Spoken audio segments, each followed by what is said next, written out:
Hello students, हम अध्याय 8 chapter number 1 ऊंचाई एवं दूरी पढ़ रहे थे। हमने 8 क्वेश्चन अभी तक कंप्लीट कर लिए हैं।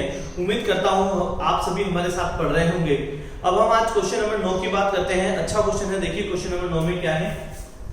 पहले हेडिंग डाल देते हैं। हम क्या कर रहे हैं, हम कर रहे हैं विविध प्रश्नमाला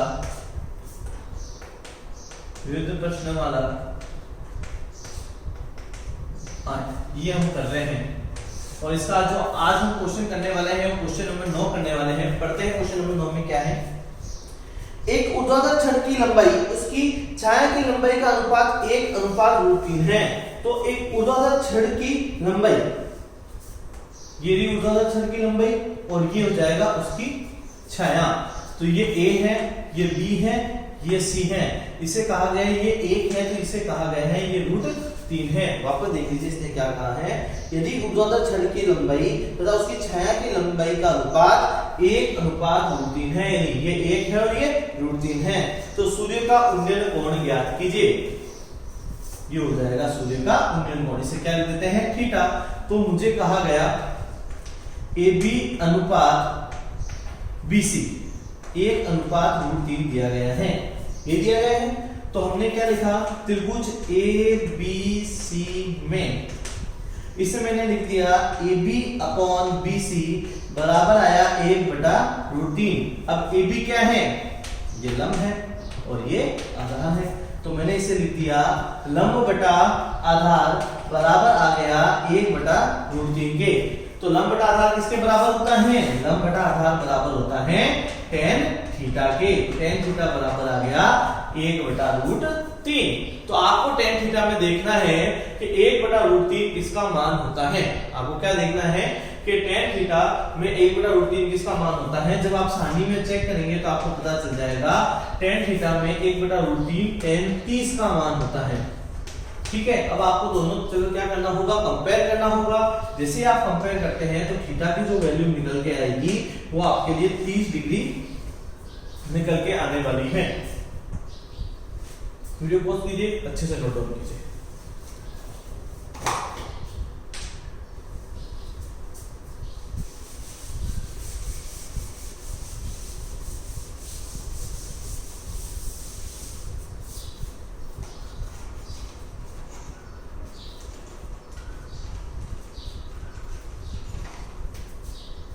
देखिए स्टूडेंट्स, इस एक्सरसाइज में टोटल नंबर ऑफ क्वेश्चंस 28 हैं, जिसमें से हमने क्वेश्चन नंबर 9 अभी कंप्लीट किया है। मेरे अकॉर्डिंग ये 3 या 4 दिन में कंप्लीट हो जाएगा। तो देखिए आपके 3 एक्सरसाइज कंप्लीट होने वाले हैं। टोटल आपके पास 18 चैप्टर्स हैं, उनमें से आपके 3 जो चैप्टर्स हैं वो पूरे कंप्लीट होने वाले हैं। तो थोड़ा इस चीज को समझिए, ध्यान से पढ़िए और साथ साथ पढ़िए। अगर आप साथ साथ नहीं पढ़ेंगे तो आप पीछे रह जाएंगे, इसलिए कह रहा हूं आप साथ साथ पढ़ते रहिएगा। चलिए आगे देखते हैं क्वेश्चन नंबर 10। अब हमें जो पढ़ना है तो क्वेश्चन नंबर 10 करना है। देखिए कैसे कर सकते हैं। हमें जो पढ़ना था वो क्वेश्चन नंबर 10 पढ़ना है। एक बार पढ़ते हैं क्या लिखा हुआ है। एक पहाड़ी का ढलान 37 से 60 डिग्री कोण बनाता है। पहाड़ी, सपोज ये पहाड़ी है, ठीक है, और इसका ढलान 37 के साथ क्या बोला गया है, 37 से 60 डिग्री कोण बनाता है। यानी ये जो कोण बनाता है वो कितनी डिग्री बना रहा है, 60 डिग्री बना रहा है। यदि शिखर तक पहुंचने से 500 मीटर चलना पड़ता है, यानी यहां से जब आप चलना स्टार्ट करना है तो ये 500 मीटर आपको चलाएगा, तब आप शिखर पे पहुंच जाएंगे। तो पहाड़ी की ऊंचाई क्या होगी। तो हमें पूछा गया है कि पहाड़ी की ऊंचाई निकाल के दीजिए। तो पहले नाम अंकित कर देते हैं। ये A है, ये B है, ये C है, और लिख देते हैं माना कि पहाड़ी की ऊंचाई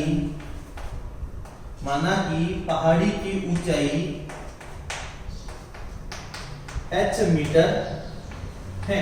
तो मैंने मान लिया जो पहाड़ी की ऊंचाई है वो कितने मीटर है, h मीटर है। ठीक है, अब हमें क्या लिखना है, त्रिभुज ABC में हमें क्या लिखना है, त्रिभुज ABC में लंब बटा आधार होता है tan थीटा के बराबर। लंब बटा आधार होता है tan थीटा के बराबर। तो ये हो जाएगा लंब, तो ये क्या है, आधार है। ठीक है, लंब का मान है यहाँ AB रहेगा, आधार का मान यहाँ रहेगा BC।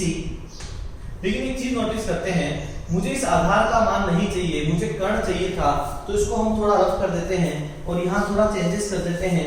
यहाँ चेंजेस क्या करते हैं, यहाँ चेंजेस करते हैं कि मुझे लंब बटा कर्ण लगाना है। अच्छा, ऐसा क्यों किया गया है? क्योंकि मुझे कर्ण दिया गया है 500 मीटर, आधार यहाँ नहीं दिया गया है, इसलिए मैं कुछ नहीं करने वाला हूँ। तो ये 90 डिग्री है, तो ये मुझे कर्ण प्राप्त हो जाएगा। तो लंब बटा कर्ण होता है हमारे लिए क्या, साइन थीटा के बराबर। जो लंब का मान है वो h है, जो कर्ण का मान है वो 500 है, और साइन थीटा यानी यहाँ जो मान आने वाला है वो साइन 60 डिग्री आने वाला है। h एज इट इज रहेगा, 500 एज इट इज रहने वाला है। साइन 60 की जो वैल्यू होती है वो √3/2 होती है। ठीक है, साइन 60 की जो वैल्यू होती है वो √3/2 रहती है। अब हमें यहाँ क्या करना है, वज्र गुणा करना है। हम जैसे वज्र गुणा करते हैं तो यहाँ मिलने वाला है 2h और यहाँ मिलने वाला है 500 इंटू √3। आप इससे क्या कर सकते हैं, 2 का भाग दे सकते हैं, तो 500 √3 बटा कितना आएगा 2, काट दीजिएगा। h बराबर जो मिलने वाला है तो 250 √3 मीटर मिलने वाला है, यानी जो पहाड़ी की ऊंचाई है वो 250 √3 मीटर होगी। इस तरीके से आप पहाड़ी की ऊंचाई निकाल सकते हैं। तो आप लिख दीजिए पहाड़ी की ऊंचाई बराबर, अतः पहाड़ी की ऊंचाई 250 √3 मीटर होगी। ये आप लिख सकते हैं, ये हमारे लिए क्या रहेगा, हमारा आंसर रहेगा। इस तरीके से हम अपना आंसर लिख सकते हैं। ठीक है, अच्छे से समझिए, वीडियो पॉज कीजिए, नोट डाउन कीजिए, कोई भी प्रॉब्लम हो तो पूछ लीजिएगा।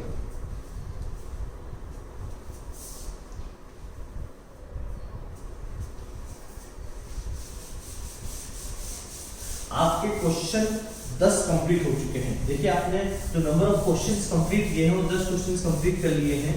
अब आपको 18 क्वेश्चंस और करने हैं इस एक्सरसाइज के, और आपका ये एक्सरसाइज क्या हो जाएगा, समाप्त हो जाएगा। देखिए, नेक्स्ट क्वेश्चन करते हैं, क्वेश्चन नंबर 11। एक बार पढ़ते हैं। यदि एक मीनार 37 साल से ऊर्ध्वाधर खड़ी है और सूर्य का उगता कोण 30 डिग्री है, तो मीनार की छाया की लंबाई 45 मीटर है, तो मीनार की ऊंचाई ज्ञात कीजिए। ये क्वेश्चन आपके लिए होमवर्क रहेगा। इस तरह के क्वेश्चन हम ऊपर कर चुके हैं, ये क्वेश्चन आप घर पे कर सकते हैं। Next question, very important question, देखिएगा, क्वेश्चन नंबर 12। अच्छा क्वेश्चन है, ठीक है, एग्जाम में पूछ लिया जाता है। आंधी के कारण एक वृक्ष का ऊपरी भाग टूटकर 37 तल पर 60 डिग्री का कोण बनाता है। क्या हुआ? देखिए, सबके घर के पास पेड़ होते हैं, मेरे घर के पास भी है। तो ये एक पेड़ है ना। आंधी आई, अभी आपको पता हो तो मौसम भी ऐसा ही चल रहा है, कभी आंधी आ जाती है, कभी बारिश आ जाती है, कुछ इस तरह का ही चल रहा है। तो एकदम से आंधी आ गई, और आंधी आने से ये पेड़ यहाँ से टूटा। देखिए, अगर पेड़ ऐसे है और इस तरीके से गिरेगा, अगर ये वाला भाग इस तरीके से गिरने वाला है, जैसे ये है, और कुछ इस तरीके से गिरेगा, तो ये कुछ इस तरह की आकृति बनाएगा। अगर ये ऊपर वाला भाग यूं गिरता है तो कुछ इस तरह की आकृति बननी चाहिए। तो ये क्या कह रहा है कि आंधी आने से एक पेड़ टूट जाता है, तो इस आंधी आने के कारण ये पेड़ का ऊपरी भाग टूट गया। ठीक है, देखिए क्या हुआ, मैंने इसको लिखा ये h है, तो इसको मैंने लिख दिया ये h डैश है, तो ये भी कितना होगा, h डैश होगा। जो पेड़ की कुल ऊंचाई आने वाली है वो h प्लस h डैश आने वाली है। तो मैंने क्या लिखा, माना कि पेड़ का टूटा हुआ भाग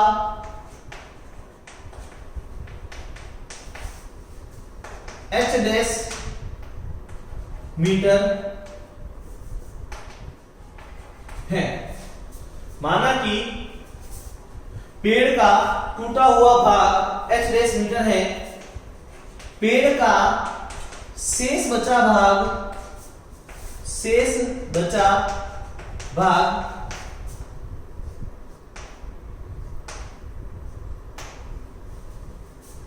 h मीटर है।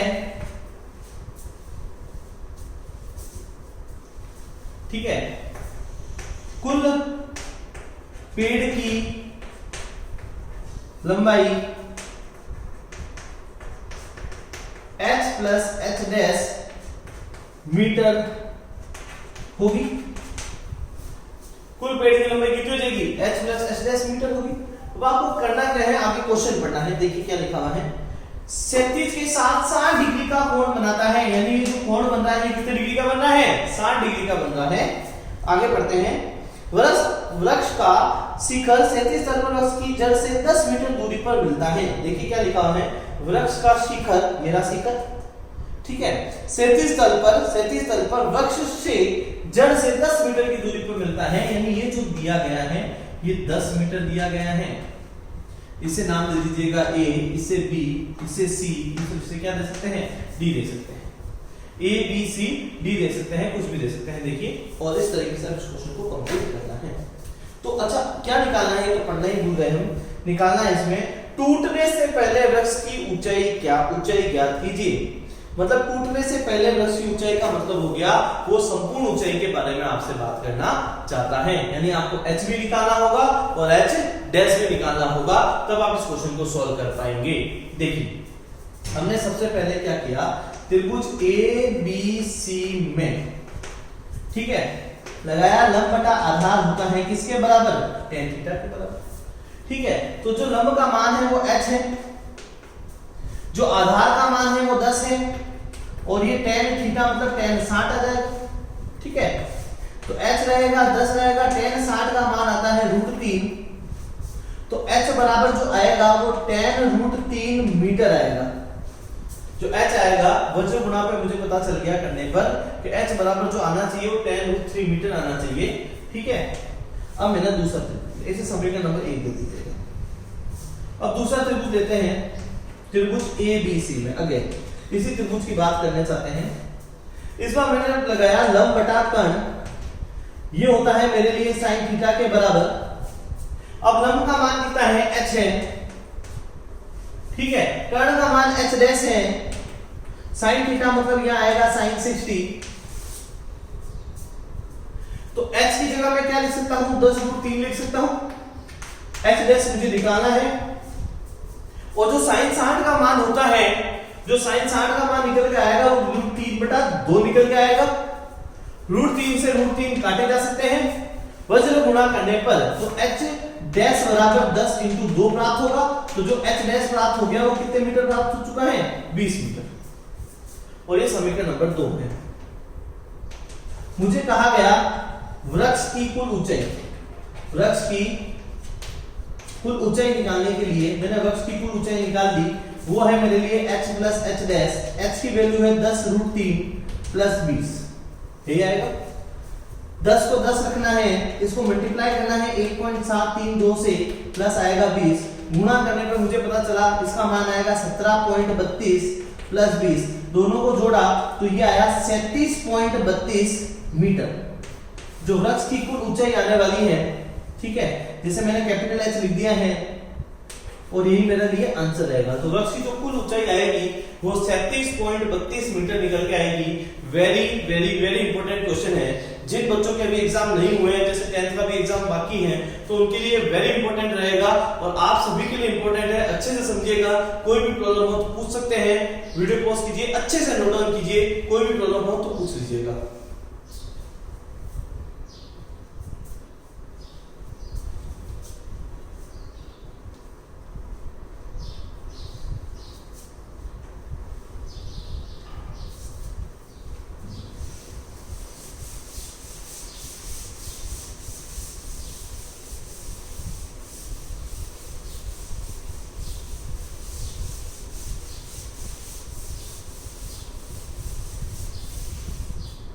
देखिए नेक्स्ट क्वेश्चन, क्वेश्चन नंबर 13 क्या है, किसी अपूर्ण मीनार के आधार से 120 मीटर दूर स्थित किसी बिंदु से मीनार के शिखर का उन्नयन कोण 30 डिग्री है।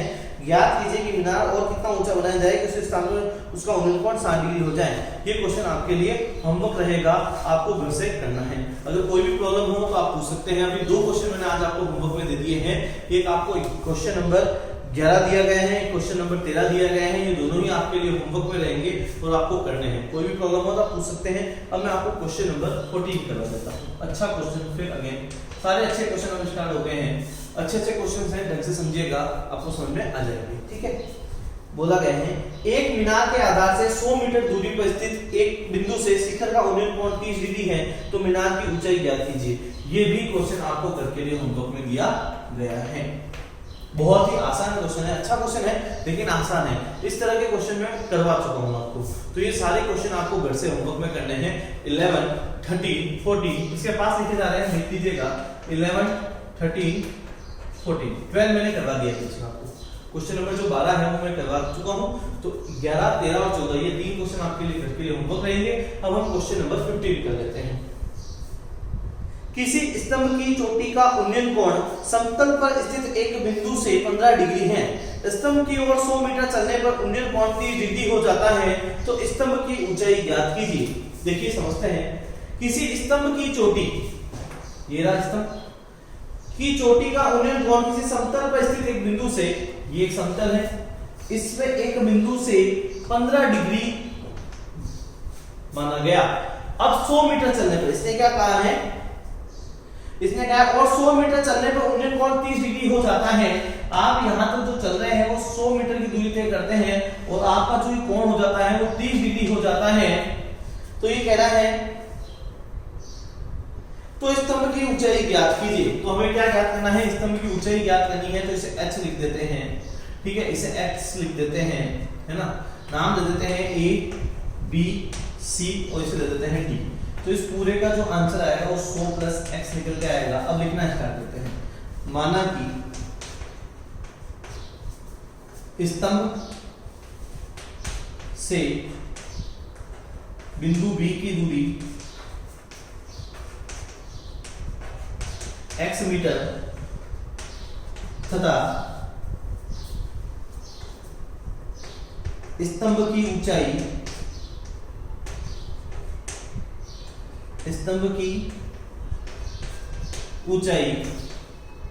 h मीटर है, ठीक है।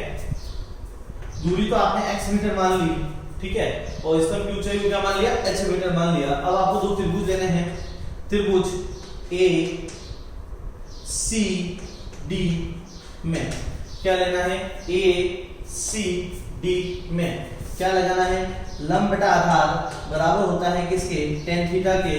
जो लंब का मान है वो h है, आधार पूरा आएगा मतलब x प्लस 100 आएगा और यहाँ आएगा tan 15 डिग्री। कितने डिग्री आएगा, tan 15, ठीक है। तो यहाँ आएगा h बटा x प्लस 100। यहाँ आपको संकेत में tan 15 की वैल्यू दी है लेकिन एग्जाम में आपको नहीं मिलेगी तो आपको याद रखनी पड़ेगी। इसका जो आंसर आता है वो 2 माइनस रूट 3 आएगा, ठीक है। वज्र गुणा करने पर तो h बराबर आएगा 2 माइनस रूट 3 और x प्लस 100 और इसको समीकरण नंबर क्या दे दीजिएगा, 1 दे दीजिएगा। देखिए अब इसका अगला पार्ट वहां कर लेते हैं ऊपर की तरफ। अब मुझे करना है त्रिभुज A B D में किसकी बात करने वाले हैं, त्रिभुज ABD की। लगाना है लंब बटा आधार बराबर होता है tan थीटा के। लंब का मान है अपने पास h, आधार का मान है x और tan थीटा की जगह आएगा tan 30 डिग्री। तो यहाँ जो आने वाला है वो h आने वाला है, यहाँ x आने वाला है। इसकी जो वैल्यू रहेगी वो 1/√3 रहने वाली है। वज्र गुणा करने पर मुझे पता चला ये x बराबर जो आएगा वो h√3 मीटर आने वाला है। Equation number 2। अब आपको क्या लिखना है, समीकरण 2 का मान 1 में रखने पर, देखिए h की जगह तो h ही रहने वाला है, 2 माइनस रूट 3 की जगह 2 माइनस रूट 3 रहने वाला है। इस x की जगह मुझे रखना होगा h√3 प्लस 100, ठीक है। अब आपको अंदर गुणा करना है, 2 को s से गुणा करेंगे तो 2h√3 आएगा प्लस का 200 आएगा। 2 को 100 से मल्टीप्लाई करने पर आपको 400 मिलने वाला है। इसको अंदर गुणा करने पर माइनस का 3h मिलने वाला है। √3 कितना हो जाएगा 3h। इसको गुणा करने पर आपको माइनस का 100√3 मिलने वाला है, ये मिलेगा, ठीक है। ये h है, इसको इधर शिफ्ट कर दिया, ये प्लस का, देखिएगा ये h है, इसको शिफ्ट करेंगे तो प्लस का 3h आएगा, इसको शिफ्ट करेंगे तो माइनस का 2h√3 आएगा और जो यहाँ बचने वाला है वो 200 माइनस 100√3 बचने वाला है, ये बचने वाला है, ठीक है। h और 3h कितने होते हैं 4h होते हैं, माइनस 2h रूट 3 आएगा इक्वल टू यहाँ 100 अपन कॉमन ले लेते हैं, 100 कॉमन लिया जा सकता है तो 2 माइनस यहाँ क्या आने वाला है रूट 3 आने वाला है। इसी तरीके से यहाँ 2 कॉमन लिए जा सकते हैं, ठीक है, 2h कॉमन लिए जा सकते हैं, तो आपने 2h कॉमन ले लिए हैं तो यहाँ 2 बचने वाला है और यहाँ रूट 3 आने वाला है और यहाँ बचेगा 100 2 माइनस रूट 3 आने वाला है, ये आपस में कट जाएंगे, ठीक है। ये कटने पर यहाँ एक बॉक्स बना के लिखा जा रहा है, देख लीजिएगा, थोड़ा सा ही क्वेश्चन बाकी है, ठीक है। तो 2h बराबर आएगा आपके लिए 100, तो h बराबर आ जाएगा 100/2, काट दीजिएगा तो h की वैल्यू निकल के आएगी वो 50 मीटर निकल के आएगी, यही आपका क्या रहेगा आंसर रहेगा। ये कैलकुलेशन थोड़ी इंपॉर्टेंट है, अच्छे से समझिएगा, कोई भी प्रॉब्लम हो पूछ लीजिएगा, वीडियो पॉज कीजिए, नोट डाउन कीजिए।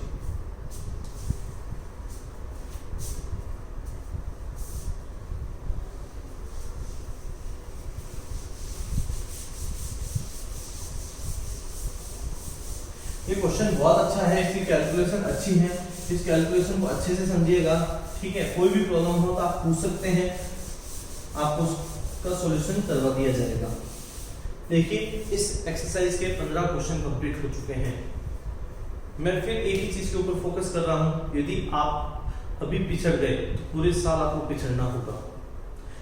मैं ये नहीं कह रहा कि मैं ये नहीं करवाऊंगा, जैसे जैसे मुझे समय मिलेगा इन चैप्टरों को वापस रिवाइज कराया जाएगा, लेकिन इन चैप्टरों को हम काउंट करके चलेंगे कि हमने ये 3 चैप्टर पढ़ लिए हैं।